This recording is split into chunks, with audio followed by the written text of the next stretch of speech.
Gracias, presidente, compañeras y compañeros, senadores.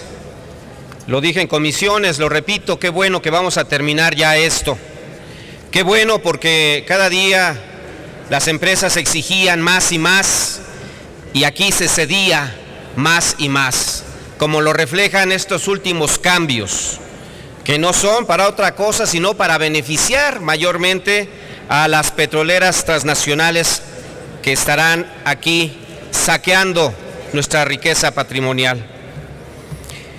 En los artículos 43, 80 y 81 de la Ley de Hidrocarburos, estamos frente a una invasión de competencias que deriva de la inconstitucionalidad de las actuaciones que la Comisión Nacional de Hidrocarburos, la Secretaría de Energía y la Comisión Reguladora de Energía, respectivamente. En particular, los artículos 43 y 80 subordinan a las empresas productivas del Estado, o sea, Pemex, y sus subsidiarias y filiales, a que por mandato de la Secretaría de Energía realicen las acciones necesarias para, y escuchen bien, garantizar que sus actividades y operaciones, las de Pemex, no obstaculicen la competencia y el desarrollo eficiente de los mercados, así como la política pública en materia energética.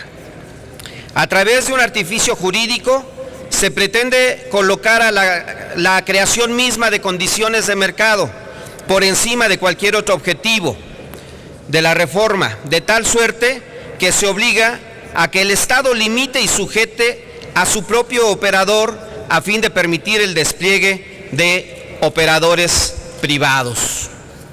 Estas fracciones podrían ser invocadas por las petroleras privadas para evitar que Pemex tuviera una efectiva política de alianzas, lo que redundaría en una contradictoria intervención estatal contra Pemex, que distorsiona la tendencia natural del mercado y le impediría competir como ya lo hacen los privados.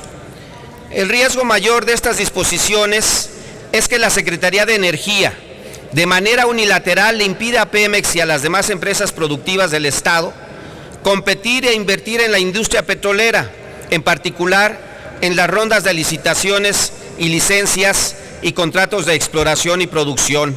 Queda en evidencia que la ronda cero a Pemex se le dejarán muchas menos áreas exploratorias que las que correspondería a sus capacidades. Hay un sesgo institucional violatorio del artículo 28 de nuestra Constitución y discriminatorio contra las empresas productivas del Estado que no se observa en ninguna experiencia internacional precedente. Ningún otro país limita la actuación de sus petroleras y todo lo contrario. Queda manifiesto entonces que Pemex tiene la suficiente capacidad técnica, operativa y financiera como para representar un reto para las operadoras internacionales. De otra manera, no habría necesidad de este tipo de previsiones en la ley, pues no que Pemex no tenía la capacidad, no decían ustedes que no tenía esa capacidad, tan la tiene que por esta vía la limitan. Con estas determinaciones se desnudan las verdaderas pretensiones del PRI, el PAN y el gobierno de Peña Nieto. Contrario a su discurso de que la reforma energética fortalecería a Pemex, la anula en el mediano plazo para dar paso a las transnacionales petroleras. ¿No es esto entreguismo, señoras y señores? En cuanto al artículo 101, fracción quinta, inciso C, que dice que el pago al superficiario sea a cuenta de los ingresos remanentes después de pagar básicamente sus obligaciones de regalías al Fondo Mexicano del Petróleo. La formulación anterior, los pagos que le correspondan al Estado mexicano, incluía impuestos de distinto tipo que el contratista causará e implicaba un pago que afectaría en mayor medida sus utilidades. Con la nueva redacción, se asegura que los pagos a los superficiarios y o comunidades, el contratista los pueda interiorizar como costos, esto es, los registra como un costo de producción y seguramente reducirá la masa de ingresos fiscales del Estado. Por supuesto, habrá que establecer que los pagos por ocupación de predios por contratistas y asignatarios deberán ser efectuados de inmediato a través de un contrato ante notario público, donde se establezcan los adelantos a cuenta de la contraprestación que relativamente corresponda una vez que comience la extracción de hidrocarburos y el pago correspondiente por el Fondo Mexicano del Petróleo. Partiendo de que la extracción de hidrocarburos es en un proyecto pueda dilatarse varios años o incluso pueda haber una ocupación especulativa del predio cuando el contratista decida retrasar la extracción, como por ejemplo la caída en los precios del hidrocarburo. En el mismo sentido, se tiene que prever que en los contratos de licencia y producción compartida, el contratista se quedará con el hidrocarburo y se pierde el control sobre el monto efectivo de la enajenación y por ende de los ingresos con que se pague al propietario del predio. Realmente al propietario del predio superficial se le pagará con la renta que corresponde a la nación y por lo tanto, quien podría pagar sería el gobierno, el propio gobierno. Quizá esto conviniera más porque protege mejor el interés del propietario. En el segundo párrafo de esta misma fracción se separan los casos de extracción de gas no asociado donde los contratistas tendrán que pagar de 0.5 a no más de 3%, los demás casos pagarán como máximo 2%. No es una lógica vinculada a la magnitud de renta de unos casos y otros, pues en yacimientos de gas asociado o crudo la renta es mucho mayor y el pago a los superficiarios podría ser mayor, pero está dirigido a la extracción del gas de lutitas, que de acuerdo a la información existente hasta ahora, los yacimientos mexicanos son de gas seco. El uso de fracking y las perforaciones horizontales son mucho más destructivas que otras tecnologías, por eso se da un punto más, pero los ingresos de este tipo de superficiarios muy probablemente siempre serán menores en los otros casos considerados y su propiedad será más afectada. Partiendo del esquema aprobado de contratación, el Estado debería tutelar el interés de los superficiarios, no de los contratistas, es decir, se debería poner un límite inferior, como lo dicen, del 2 o el 3%, para dejar abierta la posibilidad de que los superficiarios obtuvieran negociaciones mayores. ¿Por qué no aspirar al 8% que se le daba a los superficiarios allá en 1925? Sobre las modificaciones a la Ley de Petróleos Mexicanos, observamos nuevamente el dogma de la producción en la productividad, de que todo debe aumentar el valor patrimonial. Aquí me detengo un poco para explicar lo que hicieron ustedes en la Cámara de Diputados. Digo ustedes porque son el mismo partido, PAN, PRI, Verde.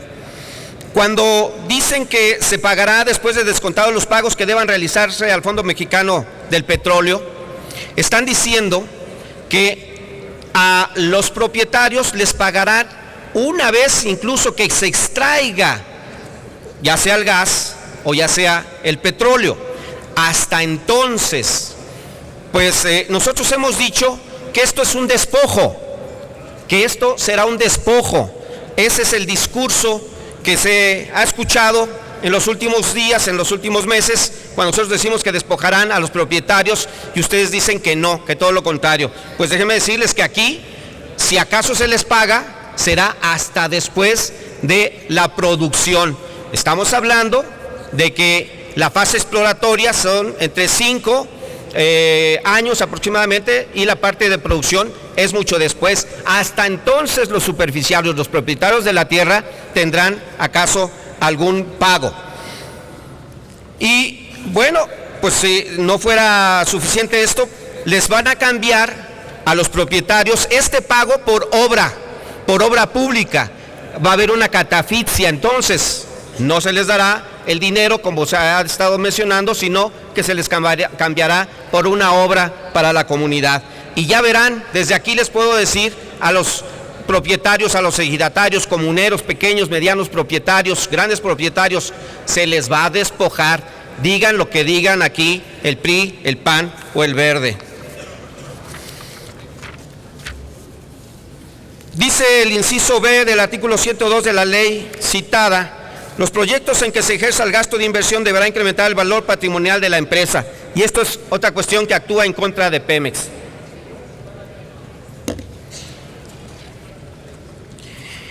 Y si Pemex quiere hacer un proyecto de mantenimiento, investigación, desarrollo tecnológico, reducción de emisiones de gas de efecto invernadero o de responsabilidad social, ¿qué sucederá en estos casos? Esto no aumenta el valor patrimonial según el texto que nos mandaron los diputados, Esto es investigación, inversión o persigue fines sociales. Con la redacción, ¿cómo está? Equivale a una violación a la ley. En el 104 de la misma ley de Pemex modificada y que ahora discutimos, amarra al Consejo de Administración de las empresas para hacer contrataciones de personal. Dice así su fracción cuarta: los movimientos que realicen a sus estructuras orgánicas, ocupacionales y salariales, escuchen, deberán realizarse mediante adecuaciones presupuestarias compensadas. Esto es, traducido en palabras que se puedan entender, Pemex no podrá contratar a una persona más si antes no despide a una más. Esto es, una plaza por otra plaza. Esto significa las adecuaciones presupuestarias compensadas. Se corre a alguien, se contrata a alguien. De esta manera, pues, ¿dónde queda entonces la investigación científica, la tecnología nueva que entraría, de la cual se estaría apropiando Pemex? Pues simple y sencillamente no va a poder existir. Por último, y esto es una joya, y qué lástima que no está aquí el representante sindical de los trabajadores de Pemex. Vean ustedes, la Cámara de Diputados eliminó el artículo 62 de la Ley de Ingresos sobre Hidrocarburos, referente a la prohibición del reparto de utilidades entre los trabajadores de Pemex y los nuevos contratistas. Fue algo que se criticó mucho y que los diputados allá dijeron, ya corregimos. Bueno, pues nuevamente mienten. Sin embargo, se mantuvo prácticamente la misma redacción en el artículo 118 de la Ley de Petróleos Mexicanos, que dice a la letra: las utilidades que obtengan Petróleos Mexicanos y sus empresas productivas subsidiarias tienen como fin incrementar los ingresos de la nación para destinarlos al financiamiento del gasto público, por lo que dichas utilidades, escuchen, dichas utilidades no se repartirán entre sus trabajadores. No habrá reparto de utilidades para los trabajadores y trabajadoras de Pemex. Aquí lo dice con toda claridad. Ojalá el senador Romero Deschamps hoy, en un análisis de conciencia, se ponga al frente de sus trabajadores y trabajadoras. Ojalá y los pudiera defender. Con esto se reivindicaría un poco. ¿O acaso es verdad lo que se dice, que a cambio de impunidad no los defiende? Señoras y señores trabajadores de Pemex, aquí hay quienes los defienden. Aquí habemos gente que está preocupada por ustedes, lo hemos señalado. Habrá despidos, pero aquí están las condiciones que les marcan. A los que se queden, ni siquiera utilidades les darán. Muchas gracias. Gracias, senador Luis Sánchez Jiménez.